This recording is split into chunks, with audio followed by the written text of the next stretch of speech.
Pocong Pesugihan Bagian Prolog. Trak tak tak tak tak. Aji yang masih mengantuk langsung terbangun ketika telinganya menangkap suara palu beradu dengan kayu. Ia berjalan menuju jendela ruang tamu setelah keluar dari kamar. Saat itu, waktu baru saja menunjuk pukul 7 pagi. Namun, keadaan di seberang sudah begitu ramai dengan keberadaan para tukang. Tukang-tukang itu akan merenovasi rumah kecil itu. Rositi, ibu Aji, keluar dari dapur dan meletakkan semangkuk sup ayam di meja makan. Aji berbalik dan menatapnya. Setelah beberapa lama memperhatikan ke arah rumah di seberang. "Bu, itu rumahnya Paman Bagia kok mendadak direnovasi ya?" tanya Aji. Rositi menatap sesaat ke arah Aji, lalu kembali menata isi meja makan. "Ibu juga nggak tahu, Nak. Nggak ada pemberitahuan apa-apa dari kemarin untuk warga sekitar. Meski bapaknya Resti kemarin bicara banyak sama ayahmu, menurut ibu, bahkan bapaknya Resti pun sepertinya nggak tahu kalau rumah Pak Bagia akan direnovasi hari ini," jawab Rositi. Septi, adik Aji, keluar dari kamarnya setelah selesai berpakaian. Aji mendekat ke arah gadis itu, namun Septi segera menghindar sambil menekuk wajahnya. "Jangan coba-coba rangkul aku, Mas. Mas aja belum mandi, bau," tegas Septi. "Kamu tahu dari mana kalau aku bau? Memangnya kamu sudah mengendus aroma tubuhku pagi ini? Pastikan dulu, Dek, sebelum kamu nyebut aku bau," saran Aji, sengaja menjahili adik kesayangannya. "Ogah, Mas Aji baru banget bangun tidur, belum mandi, belum sikat gigi, sudah pastilah masih bau.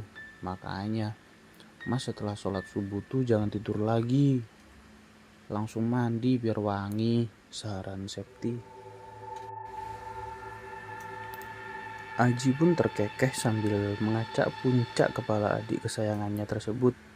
Septi mendekat ke arah cermin yang ada di ruang tengah untuk memastikan kalau bedak dan lip tint yang dipakainya tidak terlalu tebal. Aji kini sudah berjalan menuju kamar mandi untuk mencuci muka dan sikat gigi.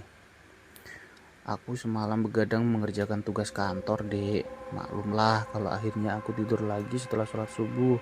Ngantuk berat aku," jelas Aji. Septi tidak menanggapi penjelasan Aji.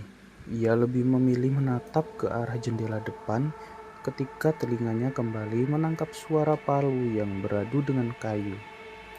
Ia segera duduk di meja makan bersama Aji setelah pria itu keluar dari kamar mandi. Rositi bergabung dengan kedua anaknya disusul oleh Marwan, ayah mereka, yang baru selesai memberi makan ayam di belakang rumah. Mereka sudah siap untuk sarapan pagi itu karena semua akan segera melakukan aktivitas pekerjaan masing-masing.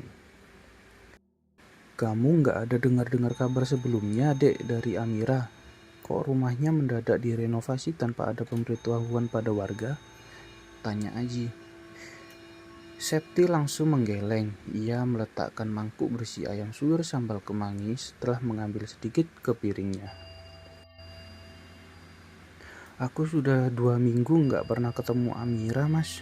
Terakhir kali aku bertemu Amira adalah ketika ibunya bertengkar hebat dengan Bibi Patmi akibat mulut Bibi Patmi yang lost kontrol. Entah kemana Amira dan kedua orang tuanya pergi sejak hari itu. Ketika kembali, mendadak rumahnya langsung direnovasi," jawab Septi. Marwan dan Rositi menatap anak-anak mereka sambil menikmati sarapan pagi. Mungkin mereka sekeluarga pergi menenangkan diri ke kampung halaman.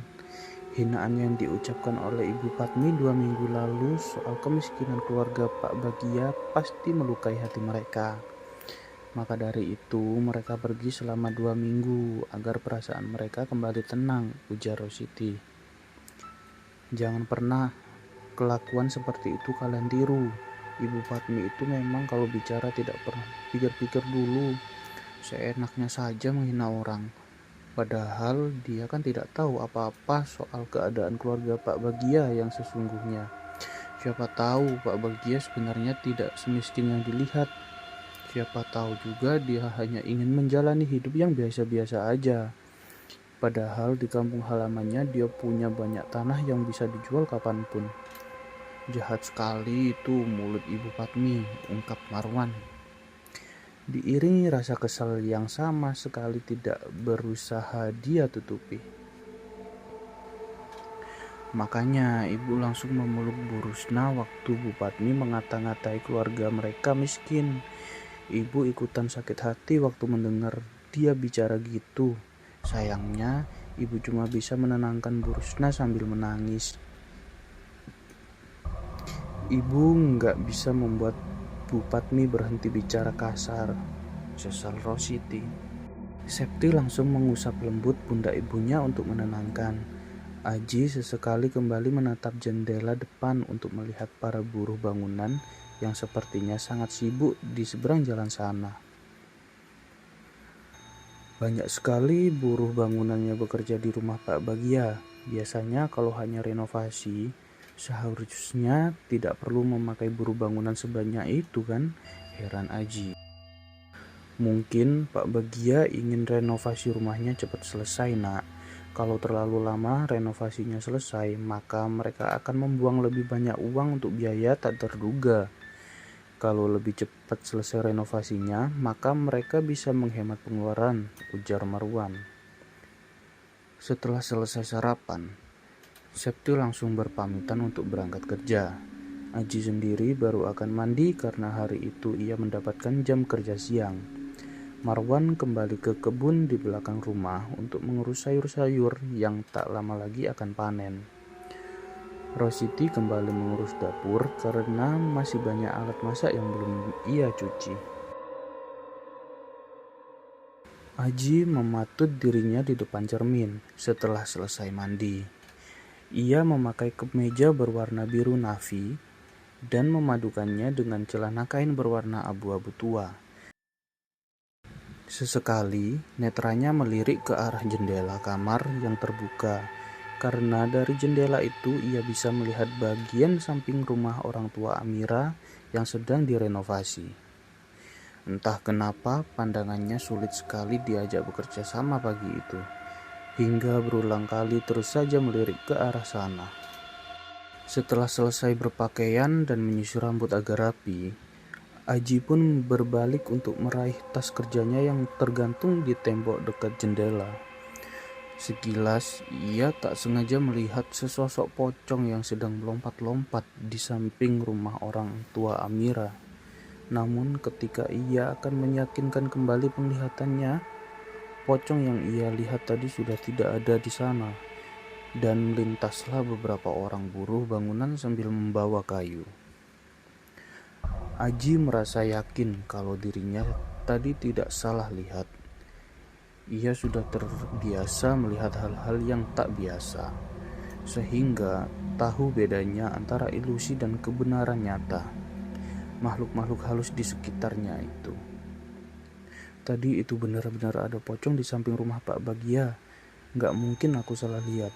Hanya saja, kenapa mendadak ada pocong yang muncul di sana? Kenapa munculnya bertepatan dengan renovasi Pak Bagia? Tanya Aji bergumam sendiri. Bersambung.